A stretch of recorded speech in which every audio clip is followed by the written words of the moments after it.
क्या कह रहा है पहला ही सूत्र?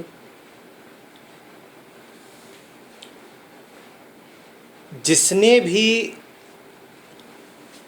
ये सोच लिया कि वो जानता है, उसके बारे में एक बात तय हो गई कि वो नहीं जानता। जिसने भी यह सोच लिया कि वो जानता है, उसके बारे में ये पक्का ही हो गया कि वो नहीं जानता। समझ रहे हैं?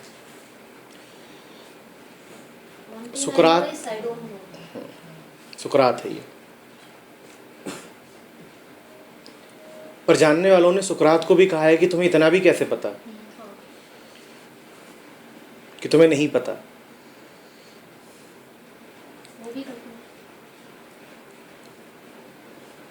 एक गहरी ह्यूमिलिटी चाहिए ये कहने के लिए कि कुछ ऐसा है जो है ज़रूर और जो मैं ही हूँ, पर जिसको जानने का उपकरण मन नहीं है।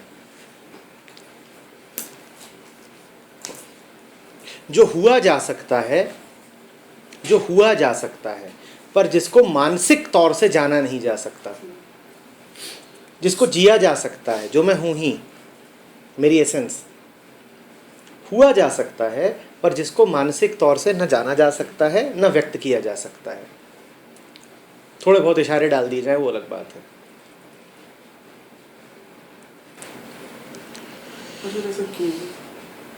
ऐसा है क्यों?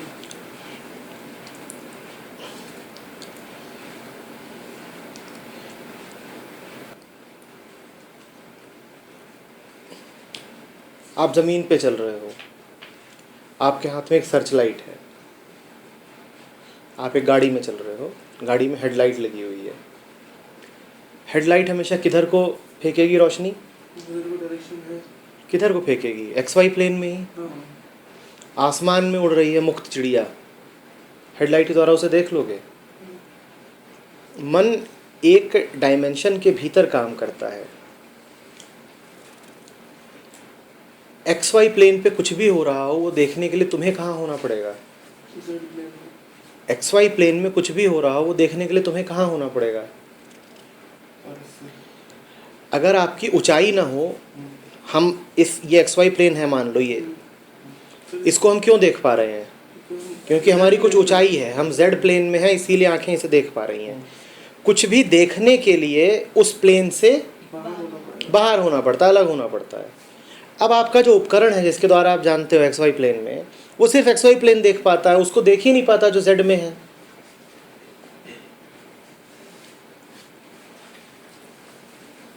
मन को ऑब्जर्व कर लेते हो ना, जो ऑब्जर्व करता है उसी को अपना सत्य जानते हो कि वही मैं हूँ, आई एम दैट विटनेस, साक्षी। तो तुम कहाँ पर हो, XY में कि Z में? Z में। और जिस मन को ऑब्जर्व करते हो वो कहाँ पर है? XY में। अब ये जो XY वाला है, ये Z को कैसे देख लेगा? मन है XY प्लेन में, तुम मन को विटनेस कर पाते हो, ऑब्जर्व कर पाते हो। हम कर चुके हैं इसके प्रयोग, जाना जा सकता है। मन जो XY प्लेन में है, जब तुम उसे जानते हो तो इसका अर्थ है कि तुम कहाँ पर हो? तुम्हें Z में ही होना पड़ेगा। तुम Z में हो, मन XY में है। मन जब XY में है तो क्या Z को जान सकता है? तुम मन को जान सकते हो, पर मन तुम्हें नहीं जान सकता। तो वही तो वो कह रहे हैं कि जिसके द्वारा मन को ताकत मिलती है, पर जिसे मन नहीं जान सकता, पर जिसे मन नहीं जान सकता।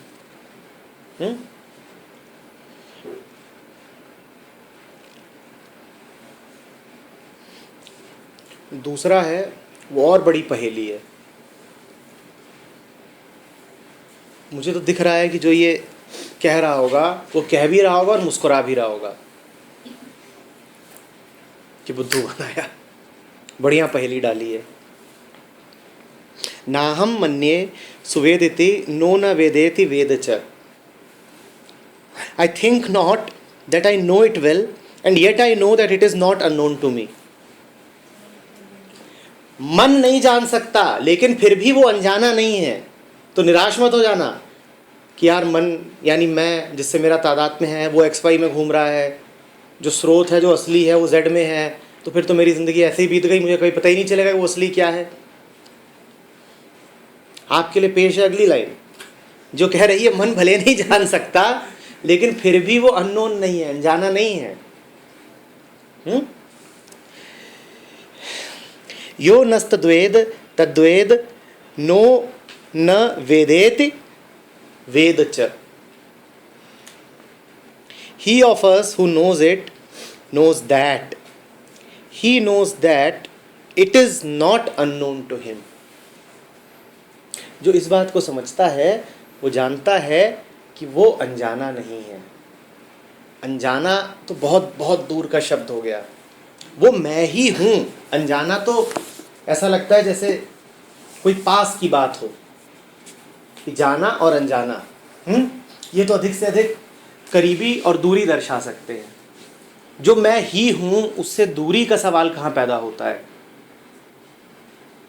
जो मैं ही हूँ उससे दूरी का सवाल कहाँ पैदा होता है? अभी हमने कहा कि एक जिंदा आदमी की आंख और एक ताज़ा मुर्दे की आंख में कोई विशेष अंतर नहीं होता है। एक जिंदा आदमी और एक ताज़ा मुर्दे में भी क्या अंतर होता है सिवाय इसके कि एक जान सकता है और एक नहीं जान सकता। दोनों में बोध का ही तो अंतर है, दोनों में इस जानने का ही तो अंतर है। तो तुम क्या हो? अगर तुम शरीर होते तो शरीर तो मुर्दा होने पर भी बचा हुआ है, तो तुम क्या हो? मुर्दे के पास क्या नहीं है? बोध। तो इसी को तो अष्टावक्र गीता कहती है, बोधो अहम। बाकी सारे उपकरण एक से हैं, सिर्फ वो बोध की कमी है। बाकी सारे उपकरण एक से हैं।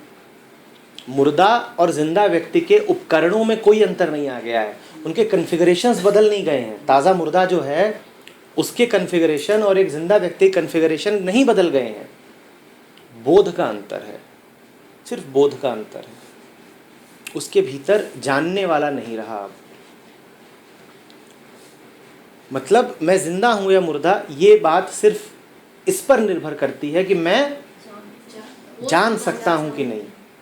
तो इससे एक सवाल और खड़ा होता है, उन लोगों के बारे में क्या कहेंगे जो शारीरिक तौर पर तो जिंदा हैं पर जो जिंदगी बिना जाने बिना समझे गुजार रहे हैं? उन्हें जिंदा कहें या मुर्दा ही कहते हैं सीधे सीधे? उन्हें कोई हक है अपने आप को जिंदा कहने का? जीवित मुर्दा है, चल रहे हैं फिर रहे हैं। ऐसा लग सकता है कि जीवित हैं पर जीवित हैं क्या वो?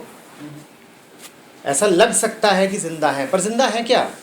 अगर जिंदा होने का अर्थ है जानना, जानना पूर्ण जागृति में जिंदगी बिताना, और उस जानने के कई प्रकार होते हैं। एक जानना ये भी है कि कौन सा बटन क्या करेगा, इसमें कौन सा तेल डला है, किसका फ़ोन आ रहा है, तुम कहाँ से, ये सब भी जानना ही है, ठीक है। इससे ऊंचे जानना भी है, उससे भी ऊंचे जानना भी है, पर जानना तो जानना है ना। जिसके जीवन में इस जानने की कमी है वो जिंदा कहाँ है? या फिर ये कह सकते हैं कि हम उसी अनुपात में जिंदा हैं जिस अनुपात में हम जानते नहीं हैं, जानने की जिज्ञासा रखते हैं। जानते नहीं हैं, जानने की उत्सुकता रखते हैं। जानते तो ये नहीं, नॉलेज नहीं, नोइंग, जानने की उत्कंठा है। ये तो प्रोसेस है पूरा, प्रतिपल, हर पल जानते। बस उतना ही हम जिंदा हैं, वरना जिंदा नहीं है। फिर लग सकता है कि चल फिर रहे हैं, वो एक अलग बात है, वो तो बड़ी मैकेनिकल सी चीज़ है। हमारे जैसे रोबोट बनाए जा सकते हैं जो बिल्कुल चलेंगे ऐसे ही।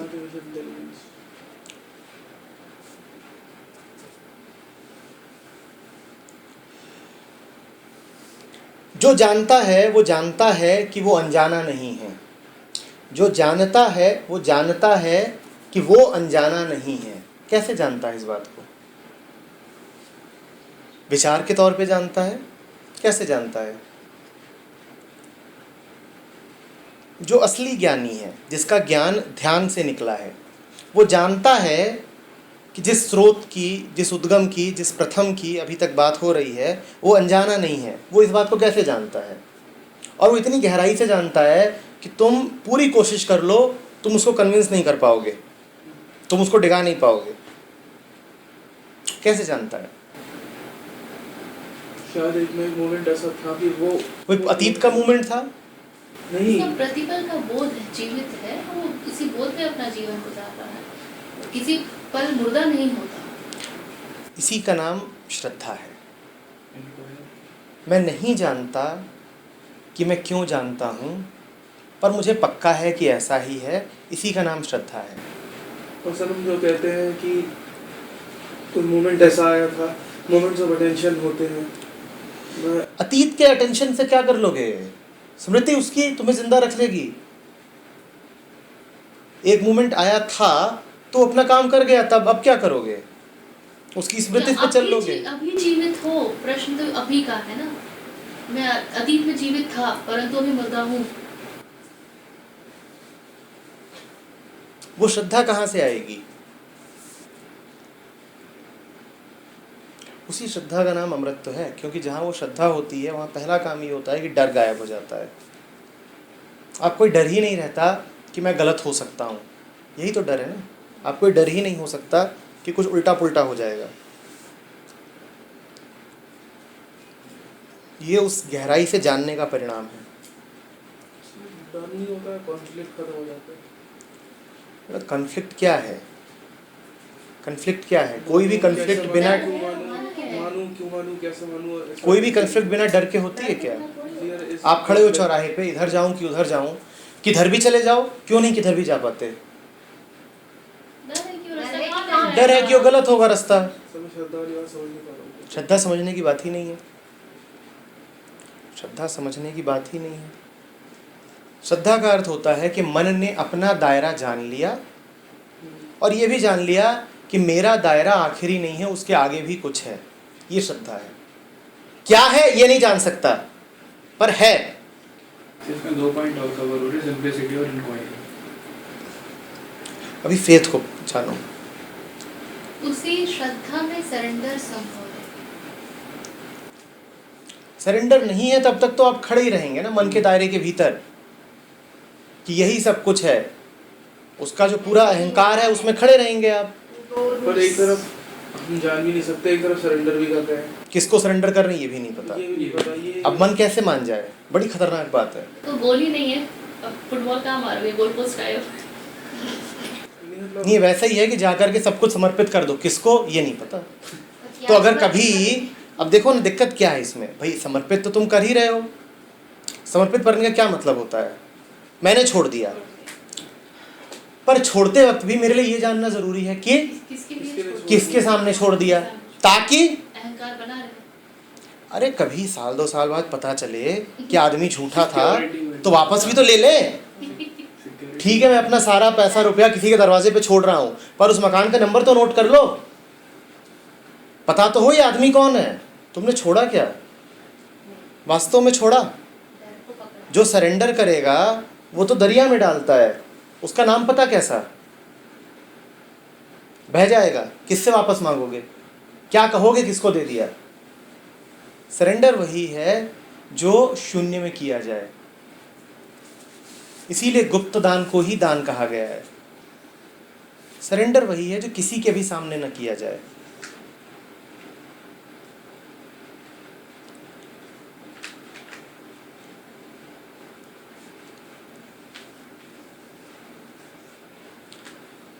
फिर से शब्दों पे जाइएगा। जो जानता है वो जानता है कि वो अनजाना नहीं है। जो जानता है वो जानता है कि वो अनजाना नहीं है। वो प्राणों का प्राण है, वो आँखों की आँख है, वो वाणी की वाणी है, तो अनजाना कैसे हो सकता है? और इसमें बड़ा समर्पण है, बड़ी दीनता है, एक गहरा ग्रेटिट्यूड है।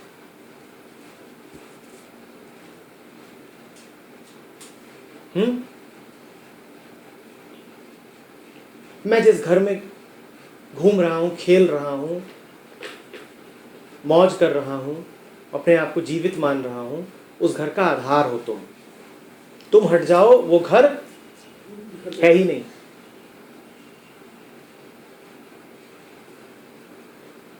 तुम हट जाओ, ये आंख अभी अंधेरी हो जाए। देखिए इस बात को, इस आंख की रोशनी हो तुम हट जाओ, तुम हट जाओ, अंधेरा अंधेरा, तुम हट जाओ, ऐसी ही जबान बैठी रहेगी और शब्द न निकलेंगे। महसूस करना, तुम हट जाओ, शरीर ऐसा ही पड़ा रहेगा, श्वास गायब हो जानी है।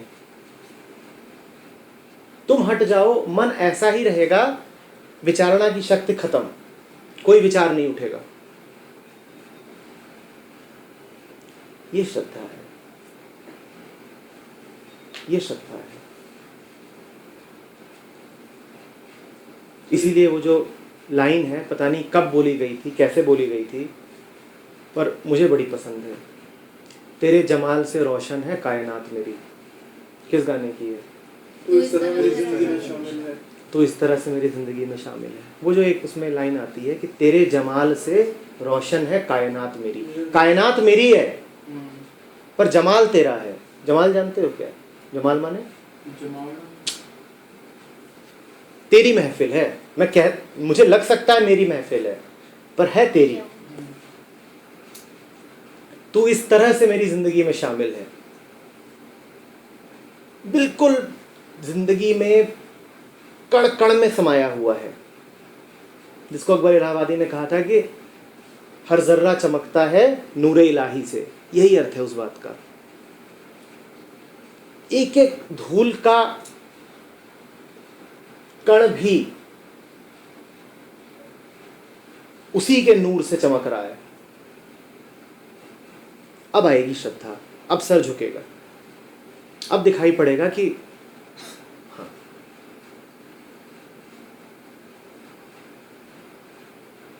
और ये सर ऐसा नहीं झुका है कि डर में झुका है, ये प्रेम में झुका है, ये समर्पण में झुका है। अपने ही सामने तो झुका है, कोई अलग है वो? और किसके सामने झुका है? पहले मूर्ति के सामने सर झुकाते थे।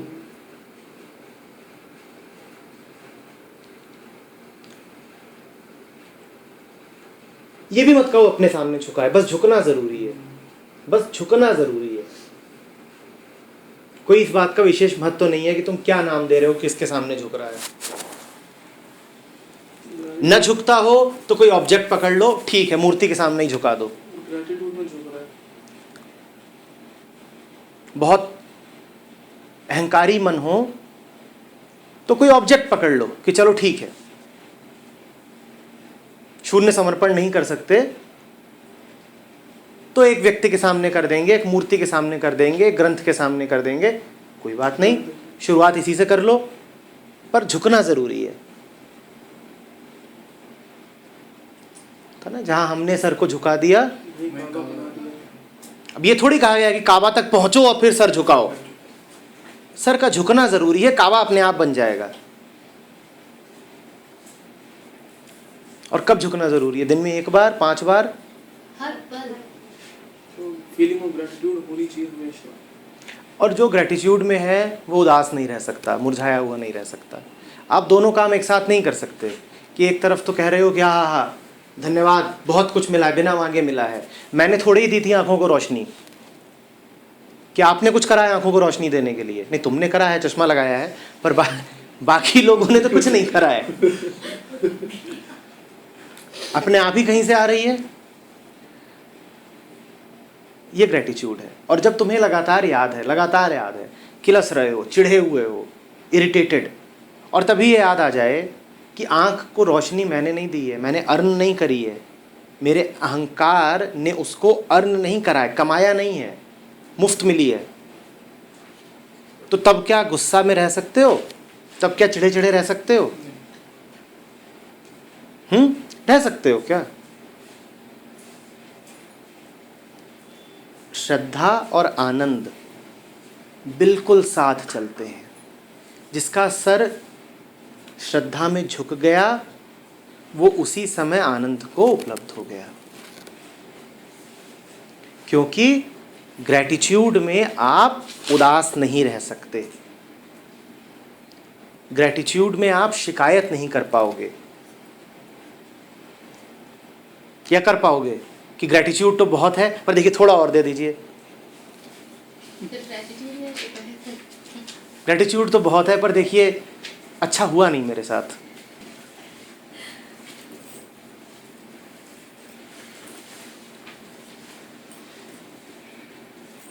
तो जो जानता है वो जानता है कि अनजाना नहीं है।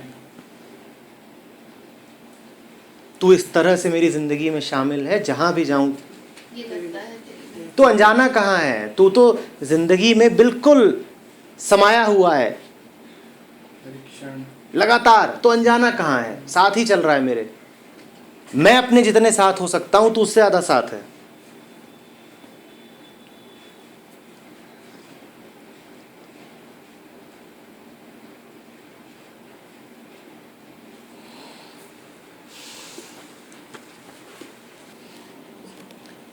पहेली पे पहेली और मजेदार है तीसरा।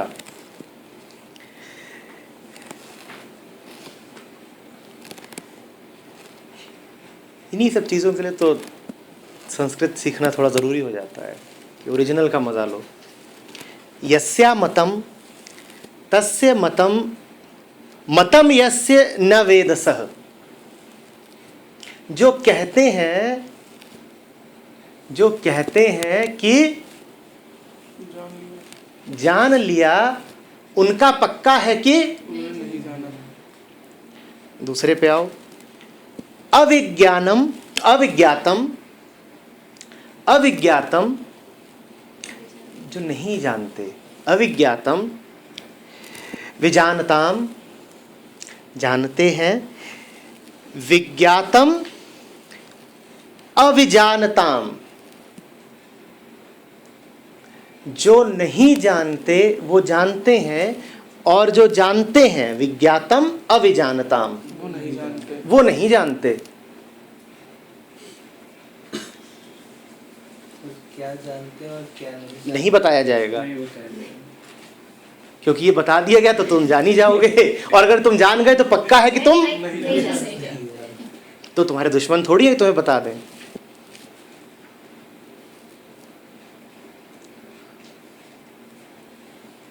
यही सवाल तुमने एक बार और भी संडे में पूछा था, क्या जान गए? मैं कहा था ये बताने की बात नहीं है। क्या जानना है?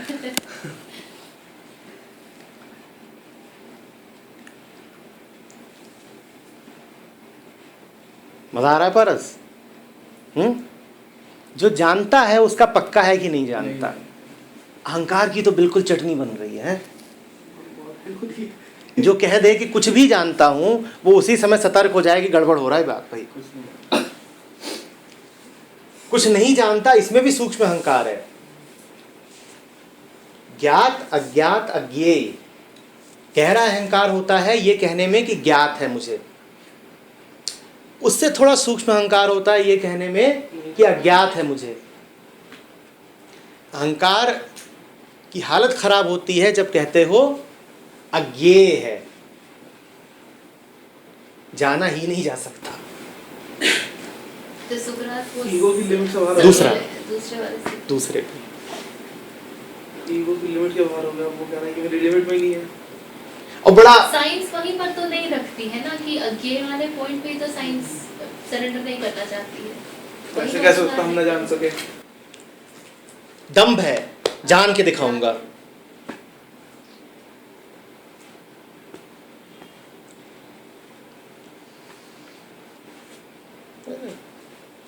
हमारे कैलेंडर में भी है ना वो, रहीमन बात अगम्य की कहत सुनन की नाई, जे जानत ते कहत नहीं कहत ते।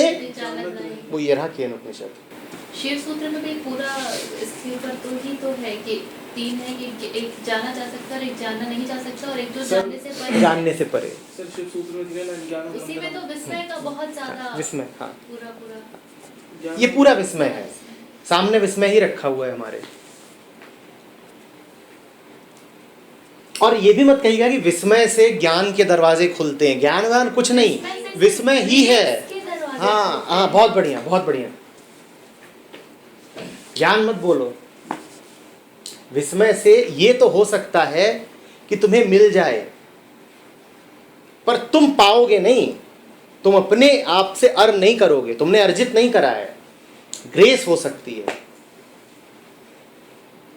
और वो जानना वास्तव में ज्ञान नहीं है, यहाँ करता हो ही नहीं सकता। एक तरह का समर्पण है, ध्यान से संबंधित है, पर ज्ञान तो बिल्कुल नहीं कह सकते। ज्ञान तो नॉलेज हो गया। नॉलेज ही नॉलेज है।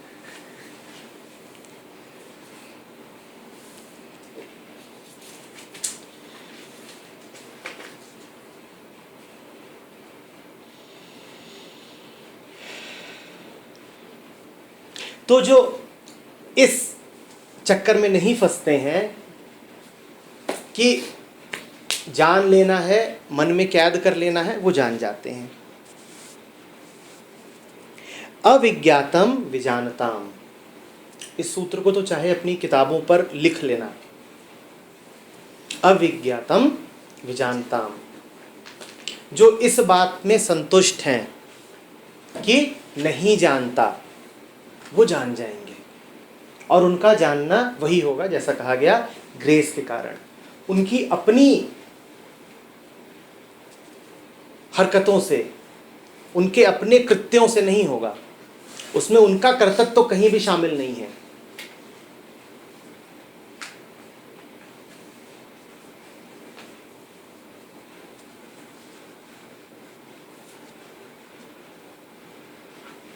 ऐसे ही बने रहना हमेशा।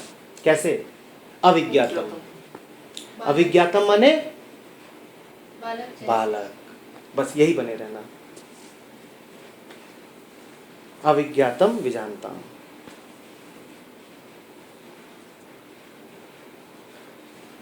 मत चढ़ के कहो कभी I have come to give. थोड़ा विनीत रहो। He has brought me here. बस बस बस बस बस, मेरे माध्यम से हो रहा है, कुछ कह रहा हूं, कहने में मेरा सुख है, हो सकता है आपको भी मिल क्या जाए। हो रहा है, कैसे हो रहा है, कह नहीं सकता, पर आनंद बहुत है। बस बस, बढ़िया, ठीक है। कुछ कह रहा हूं, कहने में मुझे बड़ा अच्छा लग रहा है, बस हो रहा और है। तुम्हें भी अच्छा लग सकता है, इतना ही जान सकता हूं। तुम ईमानदारी से बताओ, तुम्हारे सामने जितने बैठे रहते हैं उनमें सामर्थ्य ही ना हो समझने की, तुम कुछ समझा पाओगे?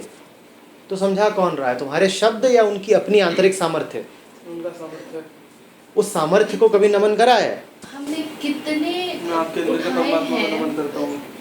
कितने डॉक्यूमेंट्स हमने उठाए हैं जिसमें सबसे पहले जो विद्यार्थी है उसके लक्षण बताए गए। अधिकारी है कि नहीं, अधिकारी है कि नहीं, पात्रता है कि नहीं। कभी करा है ये? जाते हो सेशन लेने, कभी जो उसके भीतर समझने वाला बैठा है उसको प्रणाम करा है? करा है? और नहीं करा तो ये बताओ कि अगर वो समझने वाला मौजूद ना हो तो तुम लाख सर पटक लो, समझा पाओगे? तुम्हारा पूरा कर्ता भाव अपने पूरे जोर के साथ भी कुछ भी डिलीवर कर पाएगा? तो ये अहंकार है।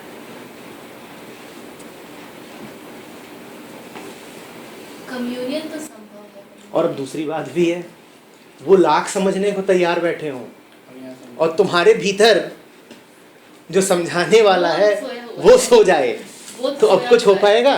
नहीं। कई उपनिषदों का शांति पाठ है जिसमें गुरु और शिष्य, इसमें भी है, मिल करके कहते हैं कि हमें आशीर्वाद दो, तभी हमारे बीच कोई घटना घट पाएगी। गुरु और शिष्य मिल करके प्रार्थना कर रहे हैं, समझ रहे हैं? क्योंकि ना गुरु समझाता है ना शिष्य समझता है, ये तो बस दिखता है ऐसा कि एक से दूसरे को जा रहा है, ना कोई एक है ना कोई दूसरा है, ये सब एक ग्रेस है जिसके कारण हो रहा है। इसका पता नहीं है कि नहीं शांति पाठ, पर कई उपनिषदों का वही शांति पाठ है। इसका भी वही- सामवेद में जितने हैं उनका है वही है, ये भी सामवेद से ही है।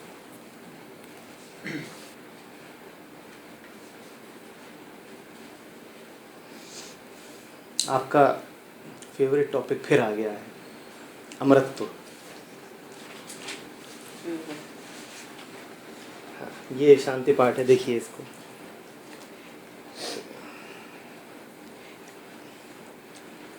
May Brahma protect us both together. May he nourish us both together. May we both work together with great energy. May our study be vigorous and effective. May we not hate each other. ये शिष्य गुरु से नहीं कर रहा प्रार्थना, ये दोनों एक साथ उससे प्रार्थना कर रहे हैं। क्योंकि अगर ये ना हो तो काहे का शिष्य और काहे का गुरु, काहे का लगता है कि स्टूडेंट से समझ में जाने से पहले अगर हम इस भाव के साथ जाते हैं तो उसका इफेक्ट बिल्कुल अलग होगा। देखिए जिंदगी में जहाँ कहीं भी वो बेखुदी का भाव होगा ना, कि मैं कर तो रहा हूँ पर अपने आप को बहुत सीरियसली नहीं ले रहा, लगेगा ऐसा ही कि मेरे करने से हो रहा है पर मुझे पता है कि होना तो किसी और चैनल से ही है, वहाँ पर ज़िंदगी भी मस्त हो जाएगी। रिज़ल्ट के प्रति आपकी जो घबराहट होती है कि रिज़ल्ट क्या आएगा काम का, वो कम हो जाएगा और बड़े अनपेक्षित परिणाम आएंगे, वही अज्ञेय वाले। समझ रहे हो बात को? जब भी कभी बिल्कुल बेखुदी के भाव से डूब जाओगे करने में, जब सिर्फ जो हो रहा है वही बचेगा, आगे पीछे की कैलकुलेशन ख़त्म हो जाएंगी, तब उसमें परिणाम बहुत अनपेक्षित आएंगे, ये पक्का है। जैसे ही ये भाव मन से निकलेगा कि मैं करके दिखाऊंगा, वैसे ही कुछ ऐसा होने लग जाता है जो तुम करके दिखा ही नहीं सकते। समझ रहे हो बात को? जैसे ही ये भाव मन से निकलता है कि मैं करके दिखाऊंगा, वैसे ही कुछ ऐसा होना शुरू हो जाता है जो तुम करके दिखा ही नहीं सकते, जो वास्तव में अनपेक्षित है, अपेक्षा के परे है। जैसे अज्ञेय है वैसे ही अनपेक्षेय है, अनपेक्ष है। करने वाला तो जो है वो तो मन है, तो मन तो सीमित है तो वो कार्य भी सीमित ही कर सकता है। अभी भी लगेगा ऐसा ही जैसे हो मन के द्वारा ही रहा है, क्योंकि हाथ से ही करोगे जो। तो ये सारे उपकरण है। हाँ, उपकरण फिर उपकरण रहेगा, मालिक नहीं। यूटिलिटेरियन है सब। हाँ, होगा इन्हीं हाथों से, बोलोगे इसी मुंह से, सोचोगे इसी दिमाग से, पर कुछ बड़ा क्वालिटेटिव अंतर आ जाएगा।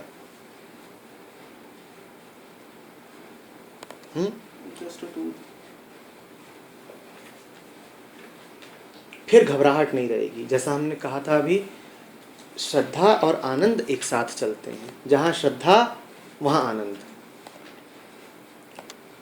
और उल्टा भी बिल्कुल सही है। श्रद्धा नहीं तो आनंद की सोचना भी मत, या ये कहो कि जहाँ श्रद्धा नहीं वहाँ आनंद के बारे में सिर्फ सोच हो सकती है। सोचते रहो आनंद के बारे में, श्रद्धा नहीं है तो आनंद नहीं मिलेगा। सोच रहे हो तो श्रद्धा नहीं है। अहंकार और आनंद इकट्ठे नहीं चलते, और जब अहंकार विलीन होता है उसी का नाम क्या है? श्रद्धा। समझे बात को? कोई कारण नहीं होता है श्रद्धा का, कैलकुलेट नहीं कर पाओगे कि अब श्रद्धा का मूवमेंट आ गया कि नहीं आ गया। बिल्कुल बेवकूफ़ी की होती है श्रद्धा, बिल्कुल बेअक्ली की। उस समय अगर कोई कहे कि नहीं क्यों, तो समझा पाओगे नहीं। बिल्कुल कोई कहे कि क्यों, तो नहीं समझा पाओगे।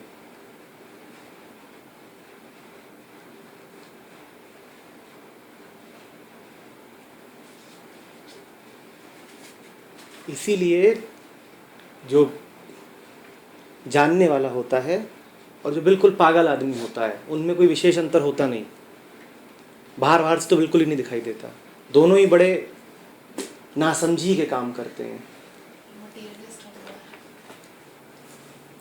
समझा नहीं पाओगे, लोग पूछेंगे नहीं बता पाओगे।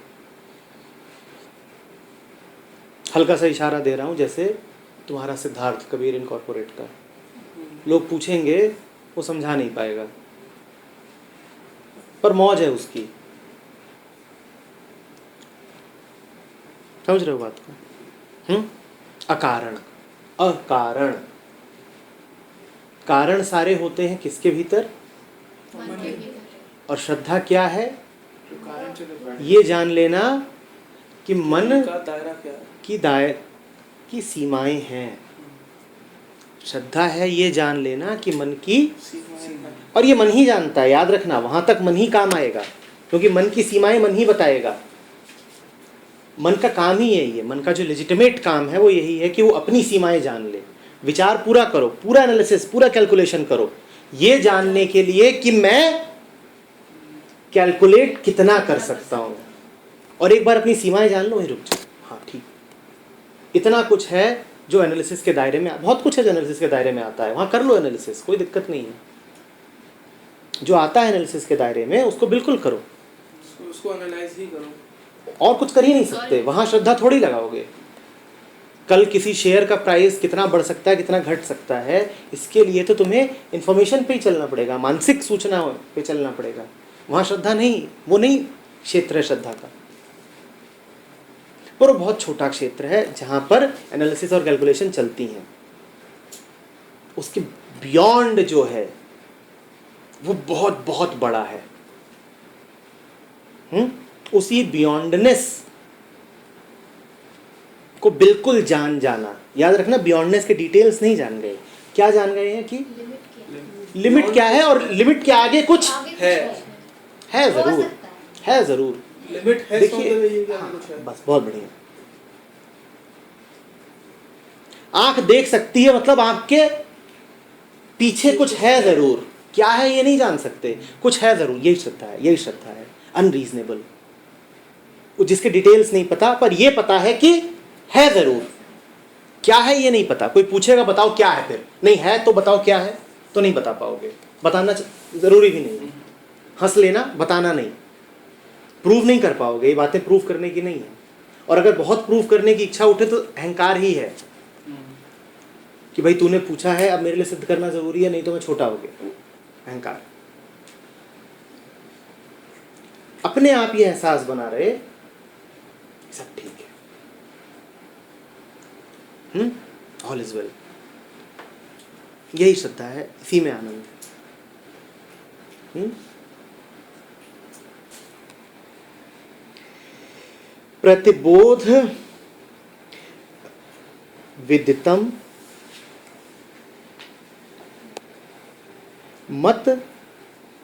मतम अमृतत्वम हि विदन्ते आत्मना विन्दते वीर्यं विद्यया विन्दते अमृतम।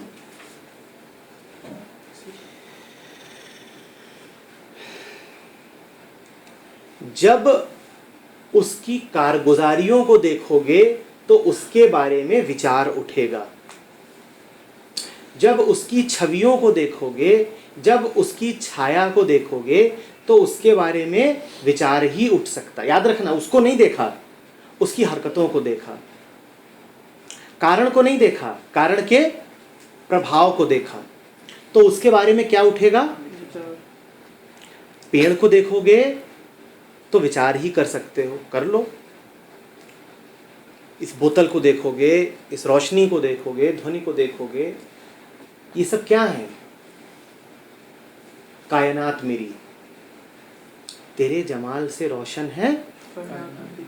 कायनात को देखोगे, और अगर कायनात पर ही रुक गए तो किस पर रुक गए? विचार पर रुक गए। क्योंकि कायनात को जिन्होंने देखा, साइंस और क्या करता है? पूरा साइंस थॉट पर ही चलता है ना। कायनात को देखता है और कायनात के बारे में विचार करता है, ठीक है।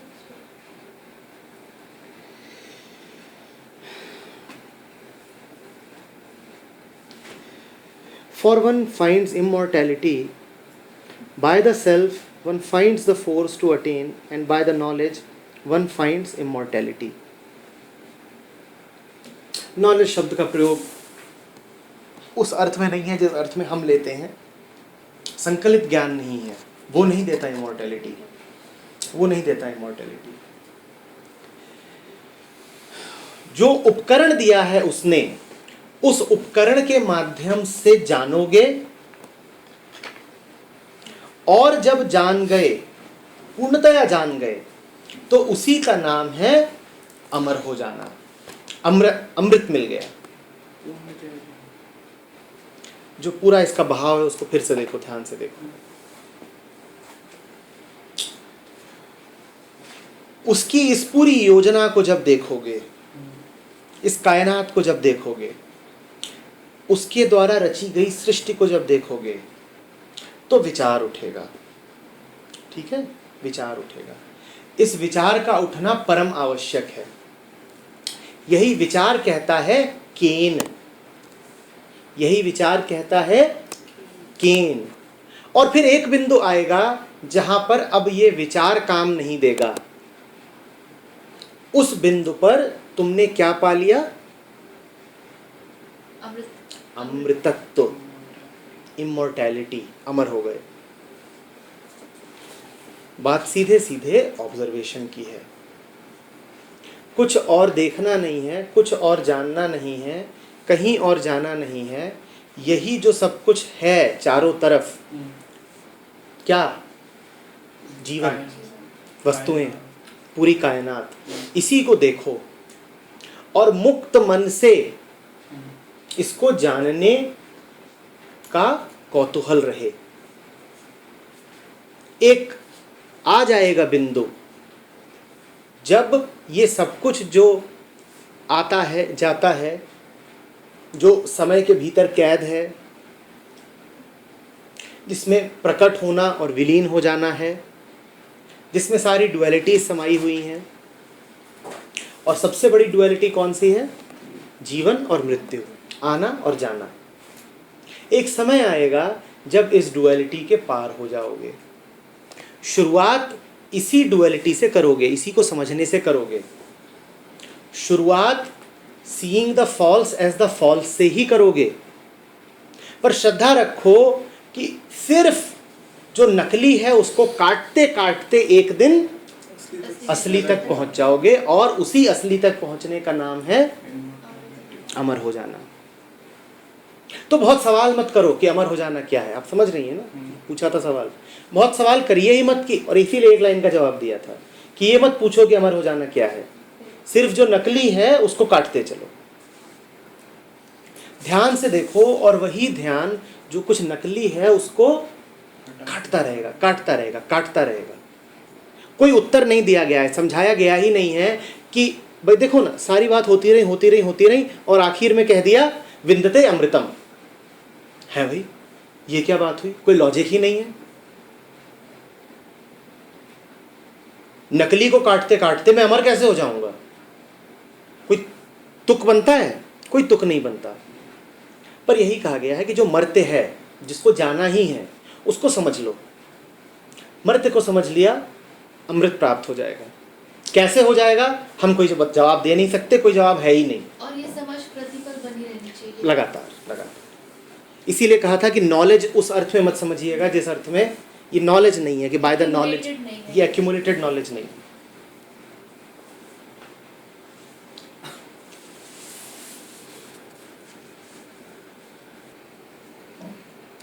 देखिएगा,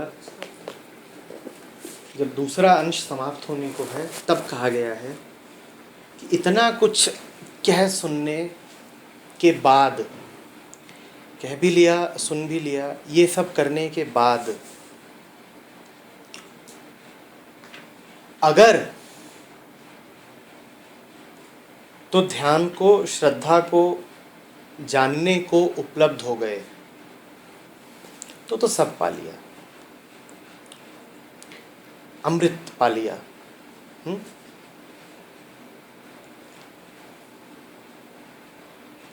ध्यान दीजिएगा शब्द अमृत, जिसको आप अमृत भी बोलते हैं, वो क्या है? अमृत। अगर तो पा लिया तो सब कुछ पा लिया, और अगर अब भी नहीं पाया तो सब बर्बाद ही है। इससे बड़ा नहीं कुछ नहीं। उससे शब्द इस्तेमाल किया गया विनष्टि। इससे खतरनाक दुख और दूसरा कोई नहीं है।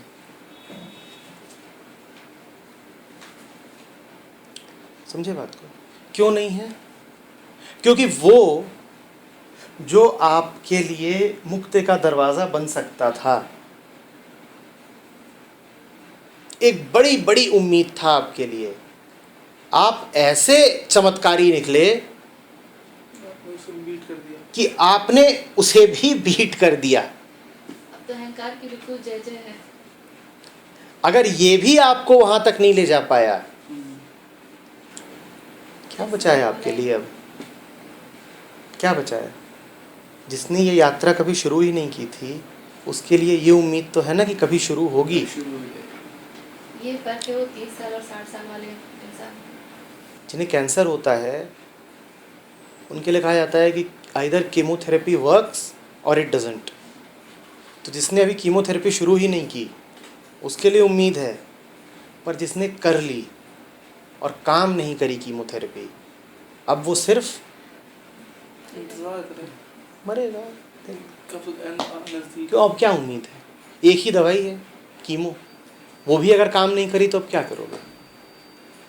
तो एक ही दवाई है, ये भी काम नहीं करी तो अब क्या बचा तुम्हारे लिए?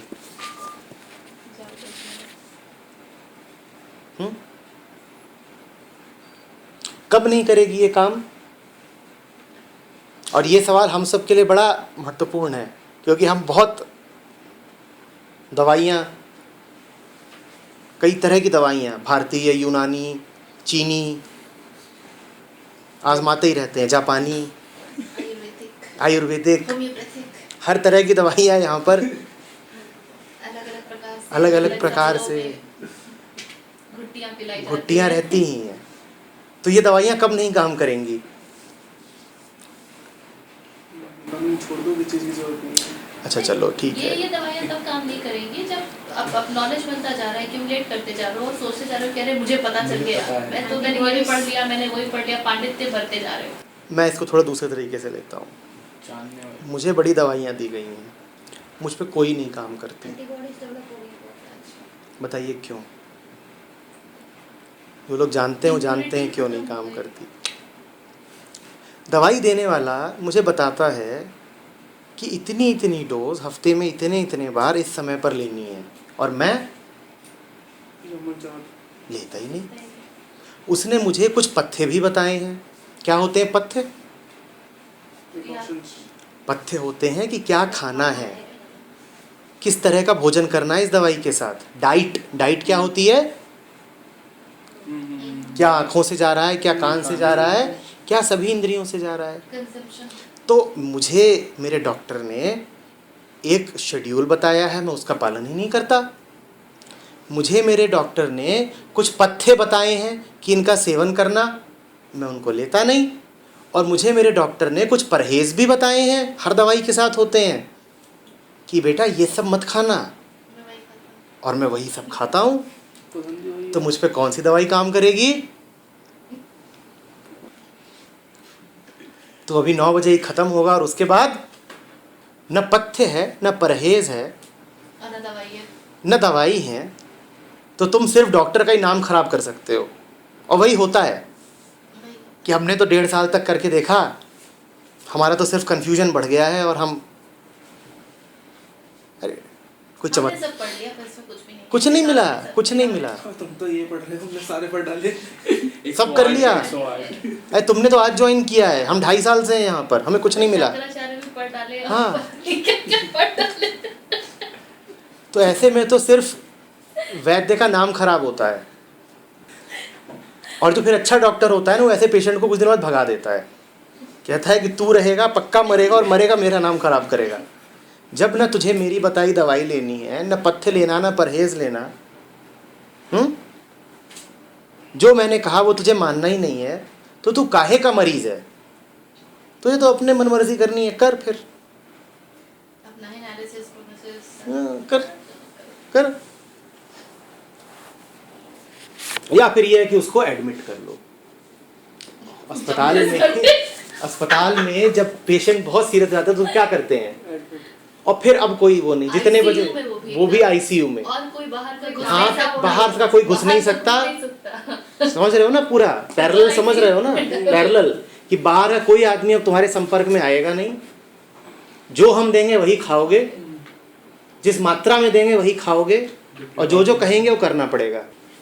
तो या तो ये है कि फिर एडमिट कर लिया जाए, यहीं रहो, अब जो कहा जाए वो पढ़ो, और उसके अलावा कुछ करना नहीं है।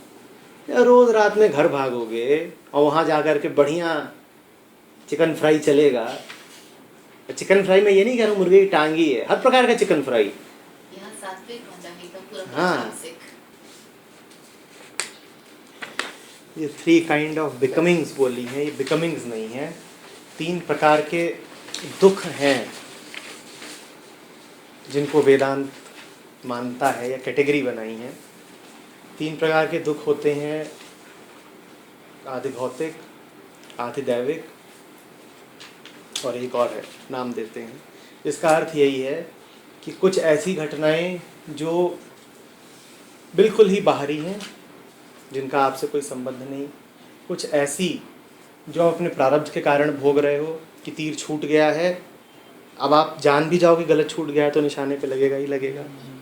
और कुछ ऐसी घटनाएं जो घट ही नहीं रही हैं, काल्पनिक है, पर आप उनके कारण दुख भोग ज़रूर रहे हो। जैसे कि सपना, नाइटमेयर, सपना है ही नहीं पर फिर भी जब नाइटमेयर होता है तो कैसी हालत होती है, पसीने छूट रहे होते हैं और चीखें निकल जाती हैं।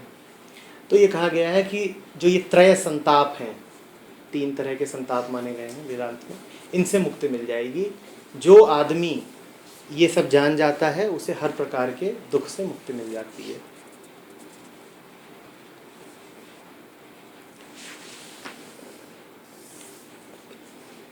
इसके आगे जो है ये तीसरे और चौथे हिस्से, ये उपनिषद कम है, अब ये पुराण ज़्यादा है।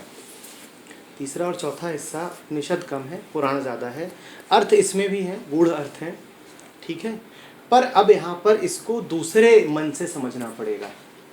अब एक कहानी शुरू होती है, उस कहानी में से अर्थ निकालने पड़ेंगे।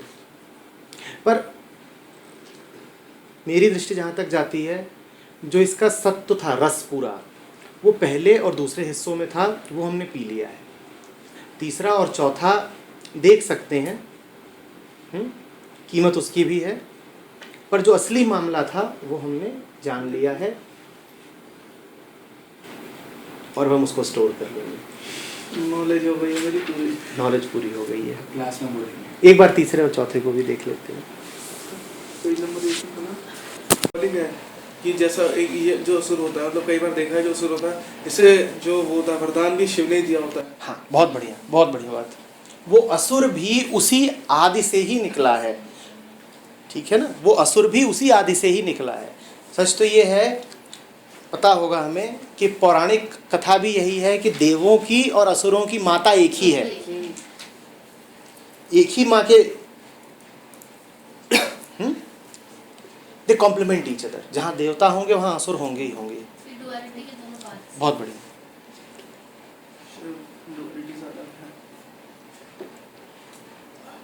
एकदम जब मंथन होता है, एक एंड में पहुंचेगा तो दूसरे एंड को तो सक्रिय होना ही पड़ेगा। जब मंथन होता है तो वो बड़ी मज़ेदार घटना है।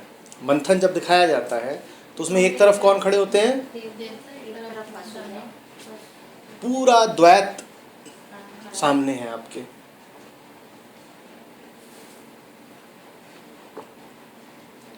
तो क्या हुआ है, कहानी दोहराइए। अहंकार प्रबल हो उठा है, अहंकार देवताओं का प्रबल हो उठा है, क्योंकि सोच रहे हैं कि हमारा कर्तृत्व है, हमने जीता। विचार उठा है कि हमने जीता, जीता है उसने, और देवों को लग रहा है जीता हमने। और जहाँ देवों को लगा जीता हमने, तहाँ वो आदिशक्ति किस रूप में प्रकट हो गई, दानव के रूप में प्रकट हो गई। वो नहीं था, हमारे साथ भी वैसा ही होगा। पुराण का अर्थ ये नहीं है कि जो हो चुका, पुराण का अर्थ है जो हमारा स्वभाव है सदा से। पुराण माने पुराना, जो हमारा स्वभाव है सदा। स्वभाव माने वैसा स्वभाव नहीं जिस अर्थ में हम मूल स्वभाव कहते हैं, मन का स्वभाव। मन पुराना है ना, पुराण माने मन ही है। पुराण माने क्या है, हमें पुराना क्या है, पुराना माने जो पास्ट से आ रहा है, हमें क्या आ रहा है पास्ट से, मन। तो जो भी पौराणिक कथा है वो किसकी कथा है, हमारे मन की कथा है, वो हमारे मन की कहानी बयान करती है। ये कह सकते हैं जो हमारा असुर है वो है हमारी अहम वृत्ति। बिल्कुल बिल्कुल बिल्कुल।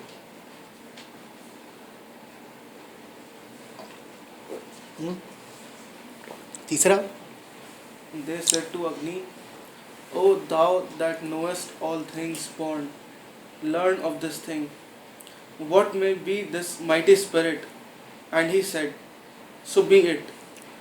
ठीक है, तो कहानी आगे बढ़ रही है। तो देवता अग्नि के पास जाते हैं और कहते हैं कि ये क्या बला सामने आ गई, जा भाई अग्नि थोड़ा पता करके आ, ये क्या बला सामने आ गई। नहीं जान रहे हैं कि वो बला किसने पैदा करी है, खुद उन्होंने पैदा करी है। और कब पैदा हुई है, पहले पे वापस जाइएगा, वो जो विदिन कोटेशन है बस वही है। क्या लिखा हुआ है पहले में ही, ours the victory ours the greatness. जिस क्षण ये विचार आया उसी क्षण आपके सामने एक राक्षस खड़ा होना पक्का है। ठीक है, तो अब अग्नि के पास गए हैं, कह रहे हैं भाई पता करके आ, ये क्या आफत हो गई। तो अब क्या होगा आगे? He rushed towards the Eternal, and it said to him, Who art thou? I am Agni, he said. I am he that knows all things born. तो अग्नि उस प्रथम के पास जाती है, उस शाश्वत के पास जाती है और अपना परिचय देती है कि मैं वो हूँ, सबको भस्म कर सकती है। हाँ मैं वो हूँ जो सबको जानती है, जो आज तक पैदा हुए। ये अग्नि का क्या है? अहंकार। अहंकार है। निश्चित टूटेगा, निश्चित कुछ ऐसा होगा जो अग्नि को ठिकाने लगाएगा, क्योंकि अग्नि ने कह दिया है कि सब कुछ ज्ञात है और मैं वो ज्ञाता हूँ। I know all things born, बड़ी बात कह दी है। अब देखिए क्या होता है। Say such thou art, what is the force in thee? Even all this I could burn, all that is upon the earth. और ये तो और तो वो शाश्वत अग्नि से क्या सवाल करता है? उस अगर तुम्हारे अंदर इतनी ये सब है तो शक्ति तुम्हारी है, वो शक्ति कौन क्या है? है? तुम्हारे एक इशारा डाल रहा है कि भाई अग्नि शायद तेरी अकल ठिकाने आ जाए। क्या इशारा डाला है? What is the force in thee? तुम्हारे पीछे कौन सी शक्ति है? वही पहले पार्ट का पहला सवाल। कहाँ से आई तुम में शक्ति? ये पर अग्नि को बात समझ में नहीं आ रही है। क्या जवाब देता है अग्नि? Even all this I could burn, all that is upon the earth, मैं सब जला सकता सब कर दूंगा, भस्म कर दूंगा। अग्नि का अहंकार बड़ा है। अब कुछ होगा, क्योंकि उस शाश्वत ने अग्नि को मौका भी दे दिया कि भाई अग्नि ठीक है, तू कह रहा है मैं सबको जानता हूँ, तो ये तो बता दे वो सामर्थ्य जानने की कहाँ से आई तेरी। अग्नि को नहीं समझ में आ रही बात। अब क्या होता है आगे? The Eternal set before him a blade of grass. This burn, and he made towards it with all his speed, but he could not burn it. There he ceased and turned back. I could not know of it. What might be this mighty spirit? पूरी अहंकार। तो उसने क्या कहा अग्नि से? ले भाई ये तिनका है, तू इसी को जला के दिखा दे। और अग्नि ने पूरी कोशिश कर ली, जला नहीं पाई। सांकेतिक बात है। देखिए इसमें ये सवाल ना करिएगा कि आग तिनका क्यों नहीं जला पाएगी, और ये सब जो कहा जा रहा है इशारा है। समझिए बात को। क्या है इशारा? क्या इशारा है? उसका ईगो टूट गया इससे। उसकी शक्ति, उसकी बैकिंग ना हो, बैकिंग ना हो। उसकी बैकिंग ना हो तो तुम्हारी पूरी ताकत एक तिनका ना हिला पाएगी। उसका जोर ना हो तुम्हारे पीछे तो तुम होगे कितने भी प्रबल, इतना सा कुछ नहीं कर पाओगे। उसकी बैकिंग एक उस घास दिन के का पीछे भी थी। नहीं ला पाया। समझ रहे हो बात को? अग्नि को लेकिन बात अभी भी समझ में आई नहीं है। अग्नि बस रोते चिल्लाते अग्निदेव वहां से भाग लिए हैं कि मुझे नहीं मालूम, हाय हाय, भाग गए, गायब हो गए। तो नॉलेजेबल मन है जो हर प्रश्न को वहीं पे मार देता है। हाँ, तो अब भाई अग्निदेव भाग लिए हैं, तो किसी और को शायद भेजा जाए। देखिए अब क्या होगा। Then they said to Vayu, O Vayu, this thy son, what is this mighty spirit? And he said, so be it. तो अब वायुदेव लगाए गए। भाई देवताएं So be it. में से एक एक का नंबर लगाया जा रहा है। अग्निदेव का नंबर लगाया गया। हाँ, अब पवन देव आ रहे हैं। अब पवन देव क्या हरकत करते हैं? वही हरकत दूसरे फॉर्म में होगा। He rushed upon that. It said to him, Who art thou? I am Vayu, he said, and I am that which expands in the mother of all things. बाप रे, जान की जान।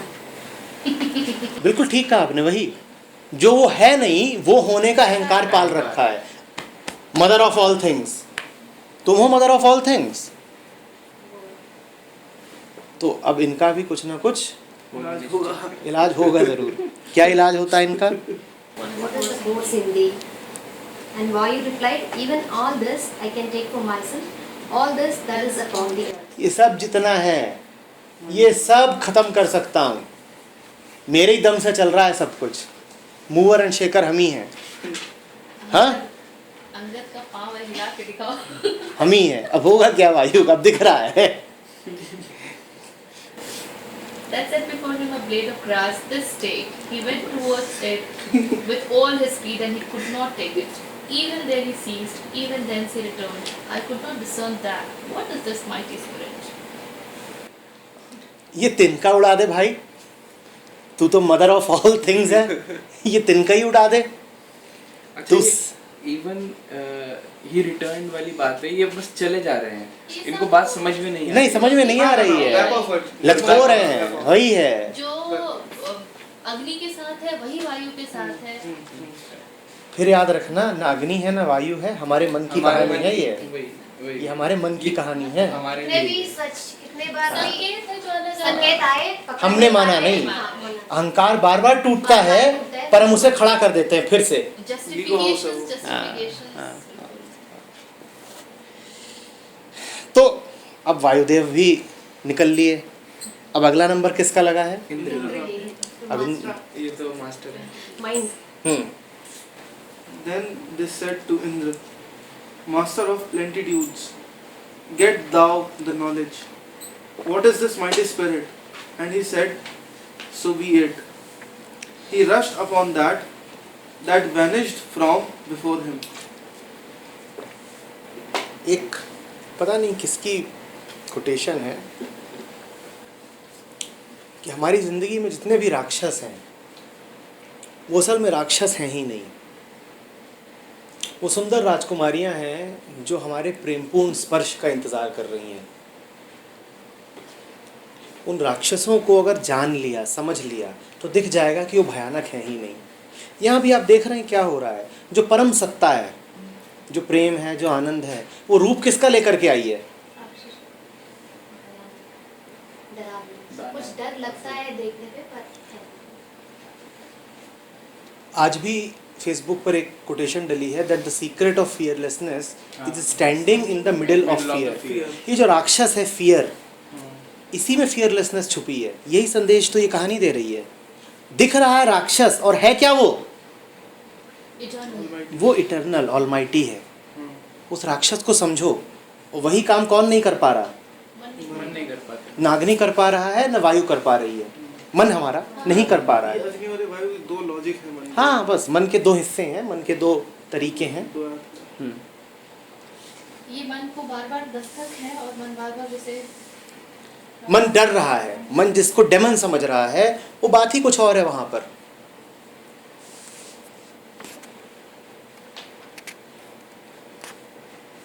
तो भाई अब इंद्र आए।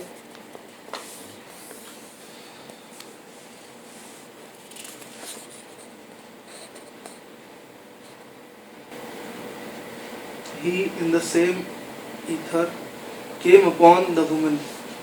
इंद्र के साथ तो और खतरनाक घटना हो गई है, पढ़ो। He rushed upon that vanished from before. बाकियों से तो उस शाश्वत ने बात भी कर ली, इंद्र को दिखाई ही नहीं पड़ा, अदृश्य हो गया। इतना गहरा अहंकार कि सत्य सामने खड़ा था और दिखाई ही नहीं पड़ा। तो अब किसके पास गए? अब किसके पास गए? He in the same ether came upon the woman, even upon her who shines out in many forms, Uma, daughter of the snowy summits. To her he said, what was this mighty spirit? अब प्रार्थना की जा रही है उमा से, वो जो पर्वत पे रहती है, वही जिसका नाम पार्वती भी है। ठीक है कि भाई जाओ तुम पता करके आओ। यहाँ चौथा खंड शुरू होगा क्योंकि अब कुछ नया घटने वाला है, अब कुछ नया घटेगा। देखिए क्या होता है। उमा का संवाद क्या है, पढ़िए। She said to him, it is the eternal, of the eternal is this victory in which ye shall grow to greatness. Then he alone came to know that this was the Brahman. Indra ने उमा से प्रार्थना करी है, आप बताइए, हम नहीं जान पाए। ठीक है, उमा प्रतीक है किसकी? उमा एक प्रतीक है। उमा किसकी प्रतीक है? शक्ति बोलते हैं। हाँ, उमा उसकी प्रतीक है जो हमेशा सत्य के साथ रहे। शिव की अर्धांगिनी, शिव सत्य है।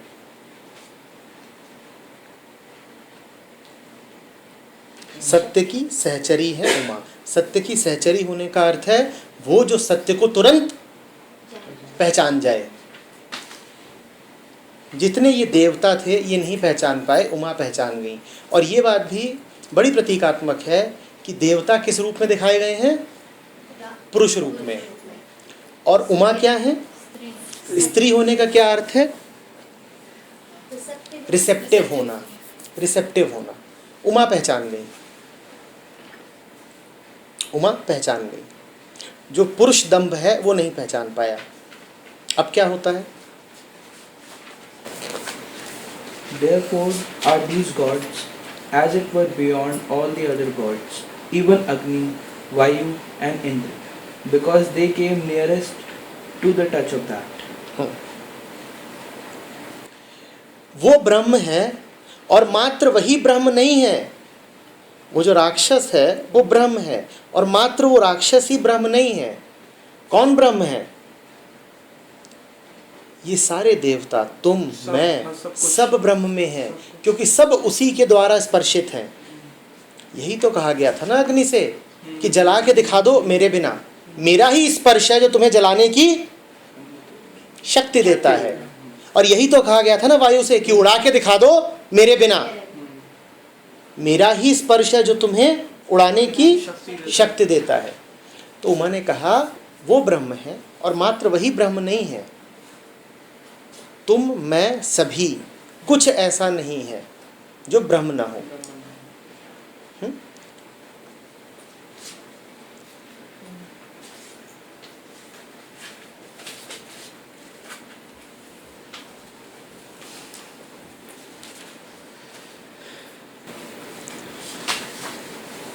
Therefore is Indra as it were beyond all the other gods, because he came closest to the touch of that, because he first knew that it was the Brahma. वही बात आगे बढ़ाई जा रही है। अग्नि हो, वायु हो, इंद्र हो, सब उसी तेरे जमाल से रोशन है। सबके पीछे वही खड़ा है। मन की कोई भी गतिविधि हो उसको ताकत कहाँ से मिल रही है? उसी से। ठीक है, अग्नि, वायु, इंद्र, ये सब मन की अलग अलग छवियां हैं, मन के अलग अलग प्रकार हैं। देवता और कुछ नहीं है, मानसिक कृतियां ही तो हैं। आगे फिर क्या होता है? Now this is the indication of that, as is this flash of lightning upon us, or as this falling of the eyelid, so in that which is of the worlds.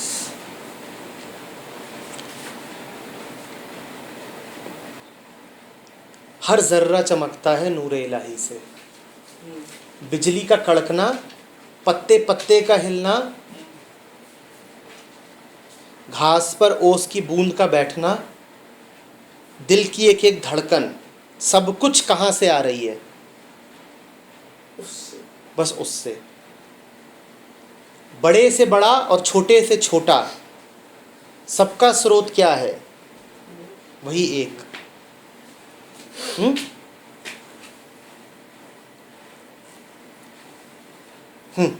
Then in that which is of the self, as the motion of this mind seems to attain to that, and by it afterwards the will in the thought continually remembers it.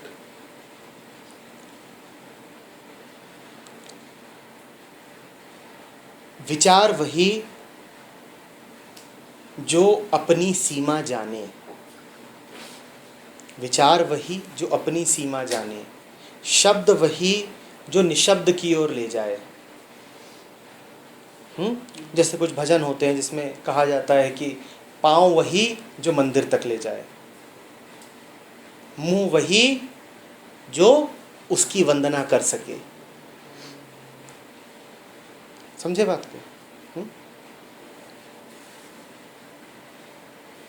मन के इस पूरे motion का, the motion of this mind seems to attend to that, and by it afterwards the will in the thought continually remembers it.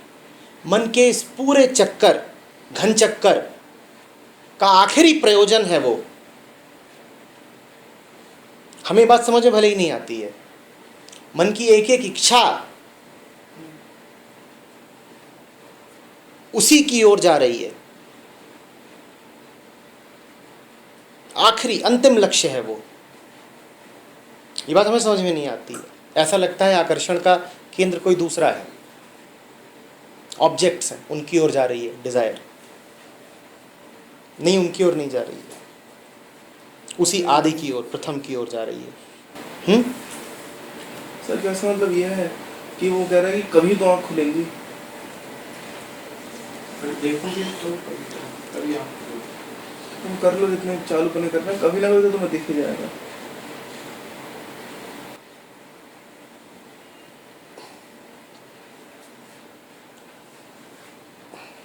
और वो grace होगी कि तुम्हें कब दिखेगा। उसका नाम आगे आ रहा है, पढ़ो।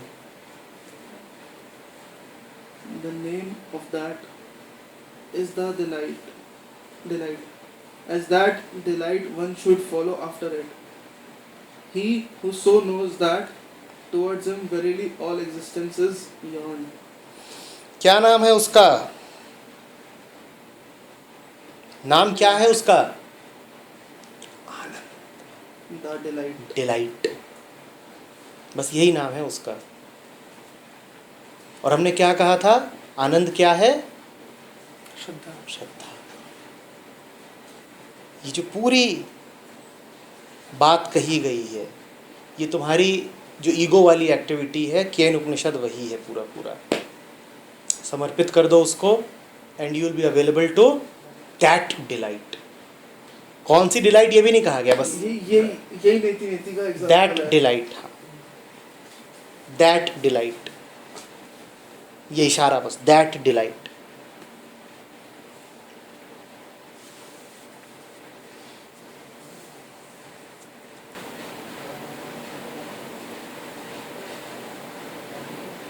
Such a beautiful line, towards him verily all existences yearn. जो ऐसा हो जाता है, वैसा होने के लिए सभी प्राणी उत्सुक रहते हैं, उसके सामने सभी समर्पित होते हैं।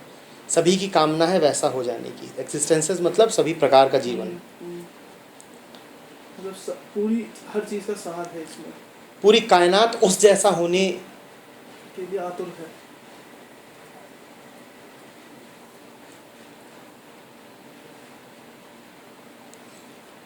Thou hast said, speak to me Upanishad, inner knowledge, spoken to thee is Upanishad, of the eternal verily is the Upanishad that we have spoken. गुरु कह रहा है शिष्य से, शिष्य ने प्रार्थना करी होगी कि उपनिषद ब्रूहीमि, उपनिषद सुनाओ। गुरु से प्रार्थना करी कि आज उपनिषद, तो गुरु ने कहा, तुमने कहा कि बताओ उपनिषद, लो हमने उपनिषद कह दिया, बता दिया।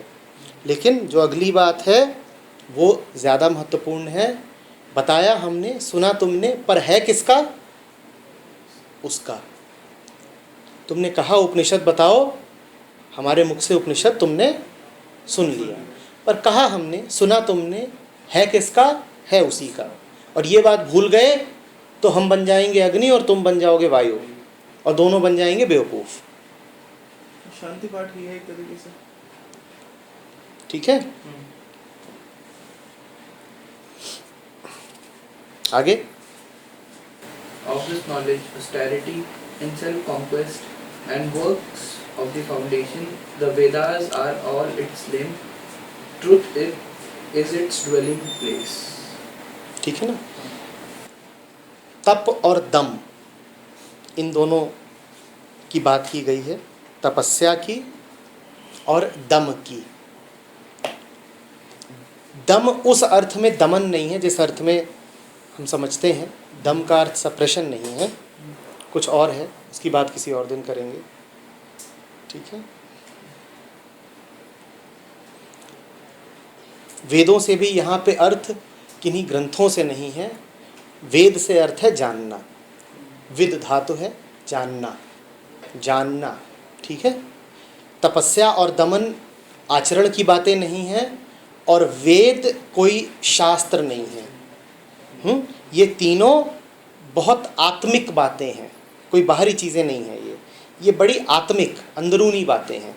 जानना भी प्रतिबल जानना। हाँ, नोइंग, ये स्वभाव की बातें हैं। तप, दम और वेदना यानी जानना, ये तीनों ही बड़ी अंदरूनी बातें हैं।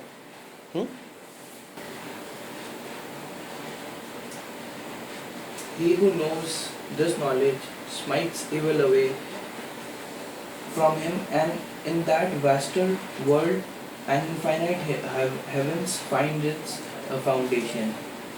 Yeah, he finds his foundation. पा गया अपना आधार, पा गया अपना स्रोत। जो इस सत्य को जान गया वो अपने आधार को उपलब्ध हो गया, अपना फाउंडेशन, अपनी बुनियाद को पा गया, अपने स्रोत को। वही जिससे शुरुआत हुई थी, क्या है मेरा स्रोत?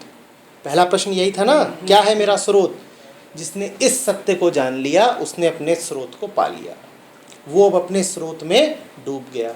हमने कहा था ना एक सेशन कि 3 प्रकार के मन होते हैं। तो mind that is immersed in its source, जिसने इस सत्य को जान लिया अब वो अपने सोर्स के साथ एक हो गया। बूंद समानी समुद्र में, मन भी निर्मल है। बूंद समुद्र में समा गई।